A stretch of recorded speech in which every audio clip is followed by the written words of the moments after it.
రేవంత్ రెడ్డి గల్లీ స్థాయి నాయకుడని మరోసారి నిరూపించుకున్నాడని మాజీ మంత్రి జగదీశ్వర్ రెడ్డి తెలిపారు. కేసీఆర్ గాలిగోటికి కూడా సరిపోడని తమకు అనవచ్చని, కానీ అలా మాటలు అనడం లేదన్నారు. నువ్వు కేసీఆర్ స్థాయి కాదని గుర్తుపెట్టుకోని హెచ్చరించారు. సాధారణ ఎన్నికలు వస్తే ప్రజలే బండరాళ్లు కట్టి మూసీలో రేవంత్ ని వేస్తారన్నారు జగదీష్ రెడ్డి. మాకు విజ్ఞత ఉంది, నీకు కేవలం అది ఒక్క భాష వచ్చు కావచ్చు, మాకు అన్ని భాషలు వచ్చు, అన్ని పద్ధతుల్లో మాట్లాడవచ్చు, విజ్ఞతతో మాట్లాడవచ్చు. ఒకవేళ నువ్వు దాంట్లోనే పోటీ పెట్టుకుందాం అనుకుంటే అది కూడా మాట్లాడవచ్చు. ఎందుకు వస్తుంది? రండలు మాట్లాడే భాష అది. ఇతరులు చావు కోరుకోవడం అనేది రండగాలు చేసే పని, కొట్టాడేటోడు చేసే పని కాదు.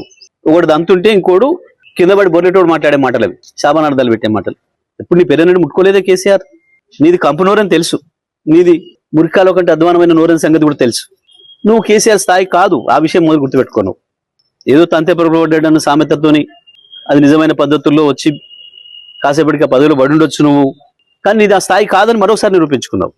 ముఖ్యమంత్రి స్థానాన్ని దిగదార్చే పద్ధతుల్లో ఎక్కడ మాట్లాడింది? ఎవడన్నా ఎందుకైనా కొత్త సర్పంచ్లకు చెప్తే కదా, నువ్వు డెడికేటెడ్గా పనిచేయండి, అందరు కలుపుకొని పనిచేయండి, ప్రజలు మీకు ఇచ్చిన బాధ్యతలను పూర్తిగా నెరవేర్చండి, మీ విజయం సాధించండి అని చెప్పొస్తారు ఎవరైనా. నీ చెత్తవాగుడుతోని వచ్చిన వాళ్ళ బ్రెయిన్ జడగొట్టి ఏం సమాచారం తీసుకుపోయారు, వాళ్ళు ఏం మోసుకపోయారు నీ దగ్గర నుంచి మెసేజ్? ఇట్లా బూతులు మాట్లాడాలి కావచ్చు మేమని మోసుకుపోయారు. ముఖ్యమంత్రి అంటూ మాట్లాడేటప్పుడు సో ఉండాలి కదా. ఒకటి మాత్రం వాస్తవం, రేవంత్ కేసీఆర్ని ఏదో ఈ రాయి కట్టుకొని నిలబడసావు, ఆ రాయి కట్టుకొని నిలబడసావు అని మాట్లాడుతున్నావు కదా.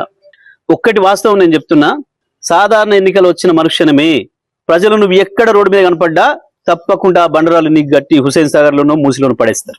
ఆ పరిస్థితి వస్తుంది నీ పార్టీకి, నీ కాంగ్రెస్ పార్టీకి. నీకు ప్రజలే బండరాలు గట్టి మున్సిపాలిటీ చెత్తను వారేసినట్టు తీసుకుపోయి మూసి నదిలో పారేస్తారు. గుర్తుపెట్టుకో.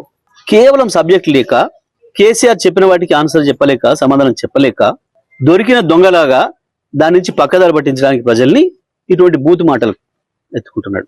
చూడలేదా ప్రజలు? కోట్లాది మంది ప్రజలు చూసినారు. ఎక్కడికక్కడ టీవీలకు అతుక్కపోయి ప్రయాణాలు చేసే వాళ్ళు కూడా సెల్ ఫోన్లలో చూసుకుంటూ పోయారు. కానీ వాళ్ళు ఏం మాట్లాడతాడు?